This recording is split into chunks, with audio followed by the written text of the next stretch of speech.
beginning to get frustrating. So I just checked and realized that I was no longer connected, and I had to end that other live. So this is like the continuation. Welcome back.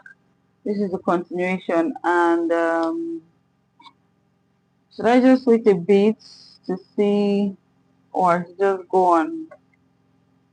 Oh no, let me see if I can wait a bit to see if there's anybody joining. Then once I have like somebody, I'll just go on. I should just go on now because of the network. Okay, so let me just go on. So this is where we stopped, okay? But I'll run it through again. So basically what I did here, is that uh, okay. So I left this space some inches, about 5 inches from this point to this point, 5 inches. And then from this point to this point, I used the nipple to nipple divided by 2. That was how I got this, this space here. And then I started my measurement from this line and then from this line, like so. Okay. So what the first thing I did was to get my shoulder measurement, and I said this is my shoulder. I'm using 6 for this shoulder, and I added half of an inch to it. Like I said, when making a jacket, you need that ease. You don't want it to be, even if you want it to be fitted, at least half an inch is not bad, okay?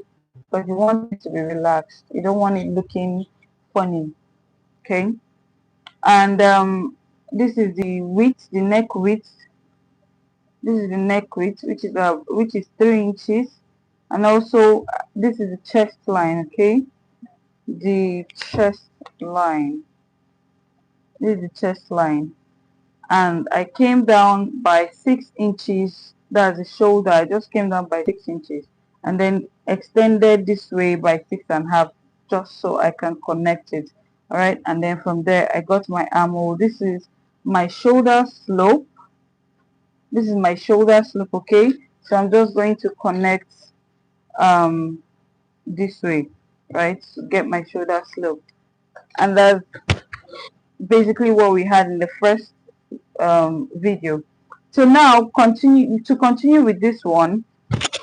After getting my chest line, my armhole, I'm going to continue getting the other point, which is my so for this we don't really need the okay, let's get the bust point. The bust point I'm using 10 for the bust point, and then the other bust I'm using 13. And then for the waist I'm going to use 17, okay? And then the hip I'm going to use, remember I said this measurement is just in my head, okay? So I'm trying to manage the paper. So the hip I'm going to use about 24, and then this would serve as the length and then the allowance, okay? So I'll just connect that first, connect all of this, and then name it. So I'm just connecting all of this. So this out of my hip point, this is my waist point, this is my under bust, and this is the bust point, okay? All right, so let me do that.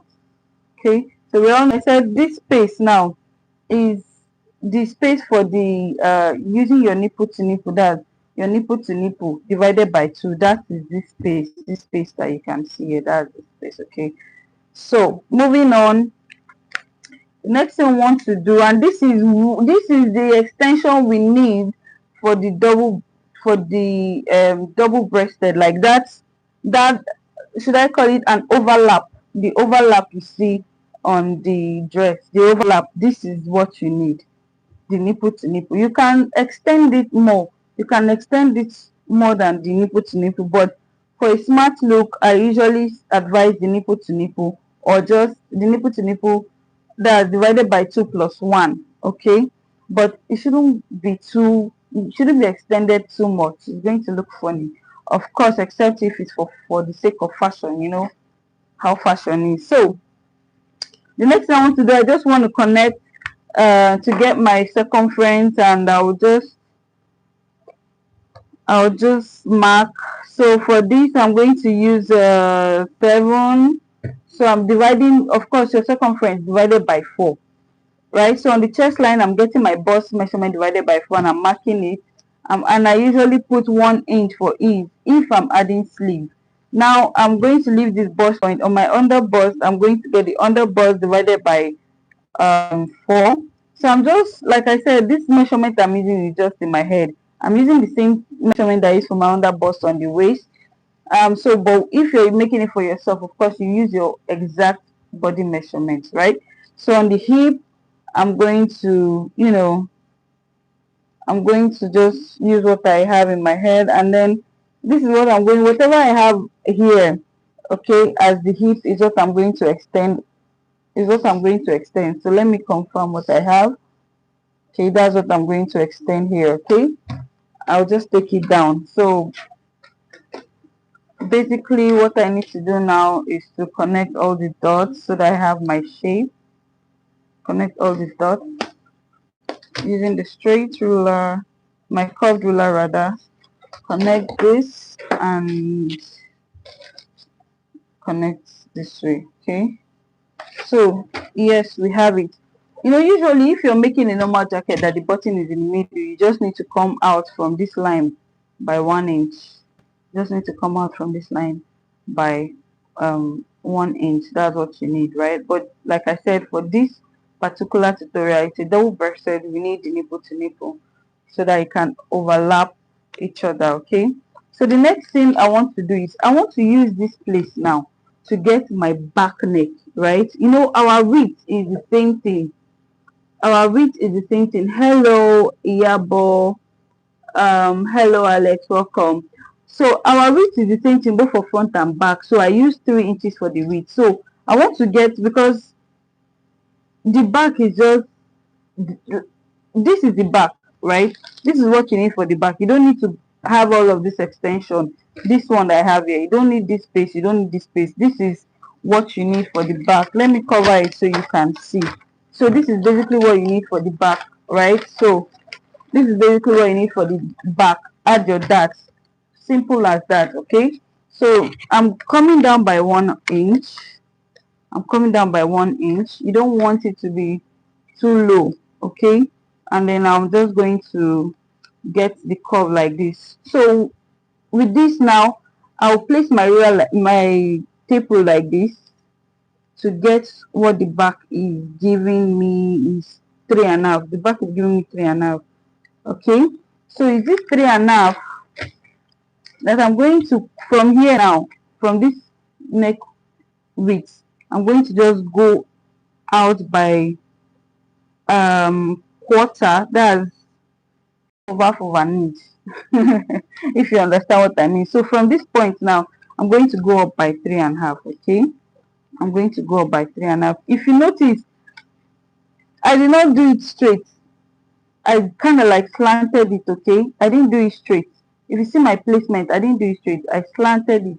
So that's what you want to do. Okay, that's what you want to do. So let's open this back. We already have what our back measurement is, so let's open this back so we can do our working. Now the next thing we want to do is to get the point at which we want the collar or the lapel to stop. That's the roll collar where you want it to stop. So for some people they use their bust point, for some people they use their under bust, and for some people they go as far as their waist. Okay, so it just depends on the style and depends on your client's choice. It just depends on it, dependent on the style, your client's choice, or what you want to do as a creative. Okay, so that's basically what it is. So for me, I'm not going to use um the exact under bust, and I'm also not going to use the exact bust point. So I'm just going to get the difference here. The difference here is 3. I would get the midpoint, so I just want it to be around the midpoint. So I'll just extend it. Now what I'm going to do next is I'll find a way to connect this. I'll find a way to connect this. Okay, find a way to connect this. to this. I don't know if you can see what I'm doing. I hope you can see this. This is very, in fact, this is more important. Okay, very, very important. So I've found a way to connect this one now. I've connected this one, right? Found a way to connect this. Okay, so the next thing I'm going to do now is to connect it to this point. To connect it to this point. Just okay. Yeah, so this is what I want to do. This is what I want to do. All right, connect it to this point. So on your own, just find a way to align it to make it straight. Okay, so this is the first step. Now this is for the back collar. This is for the back collar. This part now is for the back collar, and for the